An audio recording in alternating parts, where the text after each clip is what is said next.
الرحمن الرحیم الصلاۃ والسلام علیک یا سیدنا رسول اللہ وعلی آلہ و اصحابہ یا سیدنا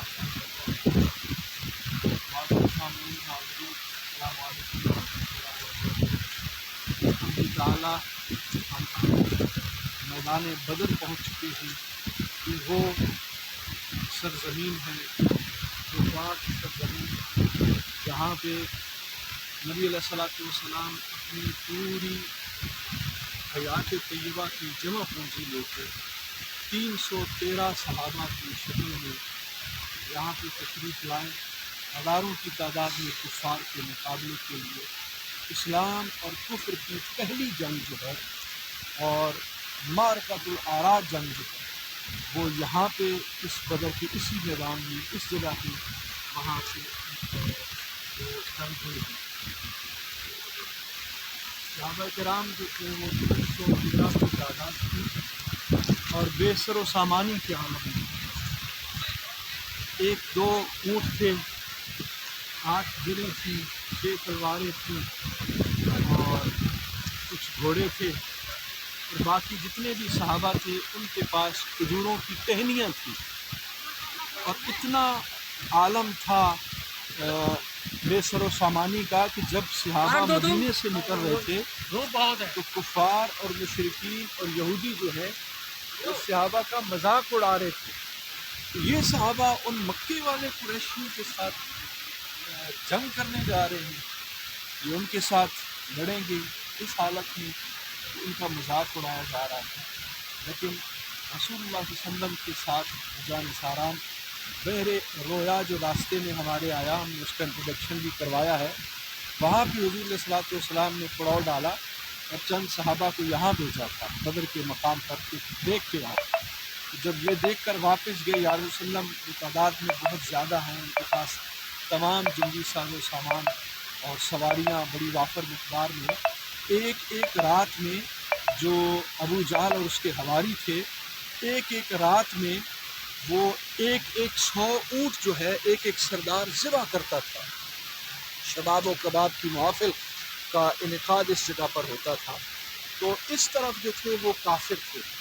یہ زمین جو تھی یہ سخت زمین تھی، اس طرف جو دوسری طرف ہے یہ سامنے مسجد والی طرف جو ہے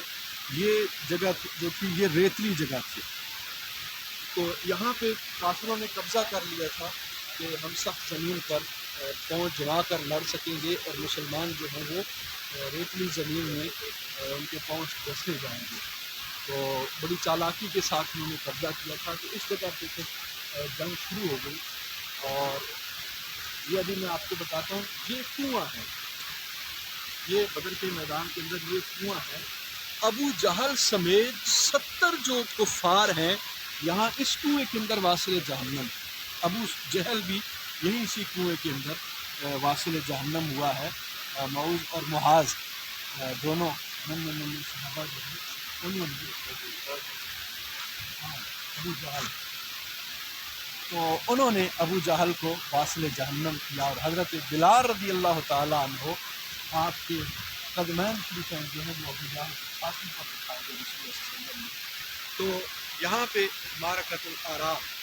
جو جنگ ہوئی ہے، غزوہ ہوا ہے، مسلمانوں کو اللہ تعالیٰ نے نصرت اور فتح عطا فرمائی ہے۔ یہ سامنے جو مسجد نظر آ رہی ہے اس کو مسجد عریش کہتے ہیں، یہاں پر رسول اللہ صلی اللہ علیہ وسلم کے لیے خیمہ لگایا گیا، اور نبی علیہ الصلوۃ والسلام ساری رات یہاں پر آقا علیہ الصلوۃ والسلام جو ہے وہ عبادت کرتے رہے، سر سجدے میں رکھ کے اللہ سے دعا مانگتے رہے کہ یا اللہ یہ میری پوری زندگی کی جمع پونجی یہی 313 ہے، تیرے در کے لیے لے کے آیا ہوں، اب اگر یہ ختم ہو گئے تو قیامت تک تیرے لیے تیرا نام لیوا کوئی نہیں رہے گا، اللہ مجھے میرے ان صحابہ کو نصرت اور فتح عطا فرما۔ اور پھر اللہ تعالیٰ نے ایسی فتح عطا فرمائی۔ حضرت سیدنا ابو بکر صدیق رضی اللہ تعالیٰ عنہ آپ بیان فرماتے ہیں کہ رسول صلی اللہ علیہ وسلم بار بار اشارہ کرتے فرماتے ابو بکر دیکھو وہ فرشتوں کے ساتھ میرے اللہ نے میری مدد کے لیے فرشتے نازل کیے، وہ فرشتوں کی جماعت آ رہی ہے، ابو بکر دیکھو وہ فرشتوں کی جماعت آ رہی ہے۔ ایسے فرشتوں کی جماعت قطار اندر قطار جو ہیں وہ نازل ہو رہے تھے اور مسلمانوں کی نصرت کے ساتھ آ رہے تھے۔ تو اور رسول اللہ صلی اللہ علیہ وسلم کی وہ دعا قبول ہوئی اور اللہ تعالیٰ نے 313 صحابہ کو اس میدان بدر کے اندر اسلام کو پہلی فتح عطا فرمائی. اور یہ ایسی فتح ہے کہ قیامت تک کے لیے جب بھی بدر کا میدان بدر کا نام آتا ہے تو کفار اور مشرکین کے دلوں پر ہیبت طاری ہو جاتی ہے اور مسلمان کا غلبہ جو ہے وہ جاگ جاتا ہے. اللہ تعالیٰ آج بھی ہمیں یہ سعادتیں وہ جذبہ ایمانی اللہ تعالیٰ عطا فرمائے. وآخر دعوانا